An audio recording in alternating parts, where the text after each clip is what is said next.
Bismillahirrahmanirrahim. Assalamualaikum warahmatullahi wabarakatuh. And a very good morning to officers from PFCL, Evolution, and also the members of the retreat program that I believe yang dirancang oleh PFCL ataupun Evolution ini sendiri. So I was contacted by Janice asking me to give a short speech regarding this what we call retreat program. So I think it is better for me untuk kita katakan saya nak remind balik apa yang telah saya present kan semasa perjumpaan dengan Evolution, dengan pegawai JPN, ECM Libra dan juga pegawai daripada Yayasan Hasanah. So my personal view of what we call this PFCL, program PFCL ni, ini adalah satu program yang kita katakan ada power, the power of transforming life. Sebab ciri-ciri yang saya letakkan di sebelah ini. Sebab program ni pada saya dia special, tidak banyak organisasi yang melaksanakan program-program ni. Ianya penting kepada kami khususnya di Negeri Perlis. Ianya memberikan satu apa yang kita katakan masa depan yang lebih cerah kepada pelajar kita, satu program yang ada unsur kekuatannya. Program yang disukai, disayangi oleh para pelajar ni sebab bukan sahaja para pelajar yang lemah tetapi juga para pelajar yang kita katakan sebagai student leader ni. Satu program yang kita lihat ada sifat kebaikannya. Okey, saya melihat bahawa pegawai-pegawai, guru-guru dan juga para pelajar telah bekerja dengan keras dan kita deserve untuk mencapai kejayaan melalui program ini, program PFCL ini.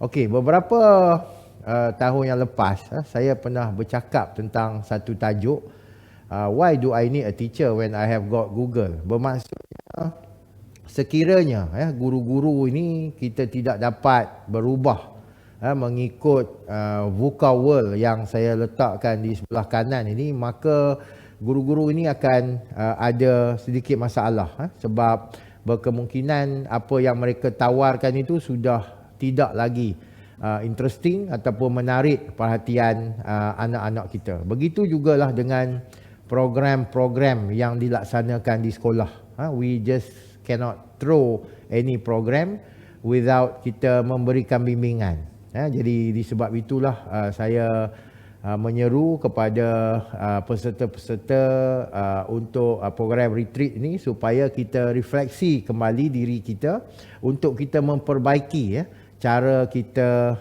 mengajar para pelajar ini, khususnya dalam program PFCL ni yang terdiri daripada memastikan pelajar di sekolah rendah ni boleh membaca dan juga memastikan pelajar di sekolah menengah ini lulus bahasa Melayu dan juga sejarah. Okay, that's why we in Perlis, kita dalam membimbing guru-guru khususnya ataupun kita katakan student leader maupun pegawai, kita telah membentuk satu taxonomy that we call #09educators taxonomy, which consisted of three different phases: the scanning phases, the scanning phase, the redesign phase, and also the end result phase, in which it consisted of 6 criteria, which are analysis, focus, content, redesign, approach, redesign, and also impact and also appreciation.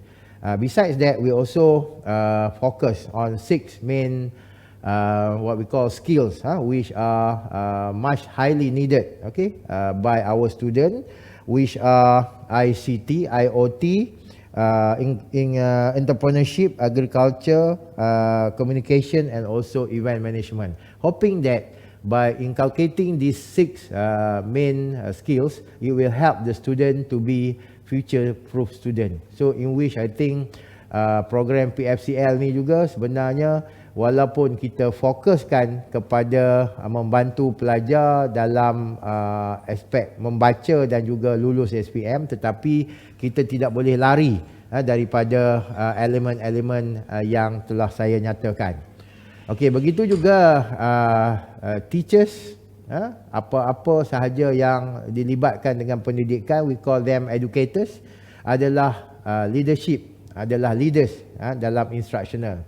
We are instructional leaders. So instructional leaders, dia mesti ada domains. So in Perlis, we have listed out 16 domain in which instructional teachers has to really understand and study it well. Okay, so those are the domains that I can show you on the screen. Okay. Seterusnya, kita juga perlu melihat apa yang PFCL ini lakukan. Dia sebenarnya ada kaitan dengan Maslow hierarchy needs, yang mana many come to school to learn. Ramai pelajar kita yang datang ke sekolah memang mereka bersedia untuk belajar, tetapi masih ada juga sebahagian kecil yang kita katakan kurang mendapat keperluan asas ini di rumah, dan mereka ini datang ke sekolah untuk disayangi. Sebenarnya kumpulan yang datang ke sekolah untuk disayangi ini adalah kumpulan yang PFCL, program PFCL ini fokus. Sebab selalunya kumpulan ini ianya agak kurang menarik kepada pelajar, kepada guru lah khususnya, untuk memberikan fokus yang teliti kepada mereka. Okey, begitu juga apa yang saya katakan based on this picture, the iceberg picture. Selalunya apa yang kita nampak, pelajar kita di sekolah ni potensi mereka hanya sedikit saja. Sebenarnya pelajar ini banyak potensi yang kita tidak nampak seperti iceberg ini, dan adalah menjadi tugas kita, our duty, untuk kita fokus kepada pelajar ini dan juga kita menonjolkan potensi-potensi yang nampaknya tidak begitu dapat diketengahkan sekiranya mereka ini tidak dibimbing. Maka saya ingin membawa tuan-tuan dan puan-puan, ahli ataupun participants program retreat ini untuk juga melihat kepada apa yang kita katakan normal curve dalam pendidikan kita, ataupun normal curve tentang kemenjadian pelajar di sekolah kita. Selalunya 15% pelajar di hadapan itu adalah pelajar yang selalunya mendapat perhatian, dan selebihnya adalah mereka yang average. Tetapi kita tidak boleh melupakan bahawa 15% pelajar yang di belakang itu adalah pelajar yang selalunya ditinggalkan. Jadi di sinilah pada saya PFCL ini telah memainkan peranan yang penting, kerana mereka memberikan fokus kepada kumpulan pelajar yang selalunya ditinggalkan ini, dengan membantu mereka untuk mereka dapat membaca, dapat mengira, dapat menulis, dan juga membantu mereka-mereka ni untuk lulus SPM. Sekiranya kita tidak memberikan fokus pada golongan ini, maka mereka ni selalunya akan create banyak problem dan sebagainya di sekolah kita. Okey, jadi dengan itu saya juga telah merancang bersama-sama dengan pegawai saya. Kita mengatakan, when we mention that PFCL program is awesome, okay, there are few things that we have to clarify. Number one, program PFCL ni for me is a friendly program. Friendly program. It covers almost all aspect in which like we call sekolah rendah, secondary school, primary school, sekolah menengah, what we call secondary school. Kita juga cover teacher leader, guru juga memainkan peranan. Kita juga cover student leader, student yang membantu untuk mengajar, selain daripada student yang menjadi titik tumpuan kita. Dan kita juga create super admin di kalangan pegawai-pegawai di JPN. Jadi that's why kita mengharapkan agar kita sama-sama lah berusaha dalam saya minta retreat ini juga dibincangkan supaya ada satu what we call that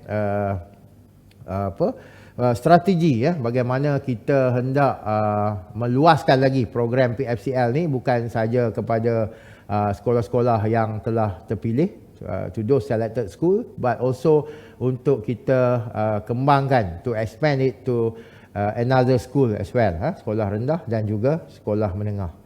Okay, dan ini adalah apa yang saya katakan framework bagaimana cabaran-cabaran yang telah kita alami, bagaimana kita katakan COVID ini telah juga mengganggu sedikit sebanyak program ini, tetapi ianya masih dapat diteruskan dengan kreativiti yang kita ada, dan seterusnya adalah apa yang telah saya nyatakan dalam hashtag Zero Nine Educators itu kita nak capai, iaitu kita nak membangunkan guru. Apabila guru dibangunkan, maka pelajar boleh dibangunkan.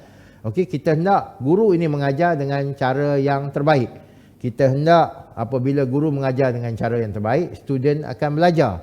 Okey, dan akhirnya kita mengharapkan melalui program ini kita akan dapat mentransformasikan kehidupan ramai para pelajar di Negeri Perlis ini, seterusnya menghasilkan better people for better Perlis. Okey, jadi saya rasa itu sahaja sedikit ucapan saya untuk program retreat PFCL ni. Terima kasih kepada Janice dan juga pegawai-pegawai yang lain, Melissa dan ramai lagi yang terlibat dalam program ini. Okey, dan saya berharap agar kita meneruskan program ini dengan kualiti yang lebih baik. Maybe the list will get longer, but no problem. Okay, we are ready to face it. Okay, and also yang paling penting sekali, kita harus tahu beberapa kumpulan kecil pelajar di sekolah-sekolah ini memerlukan bantuan daripada kita. Sekian saja daripada saya. Terima kasih. #Zero9Educators. Thank you very much.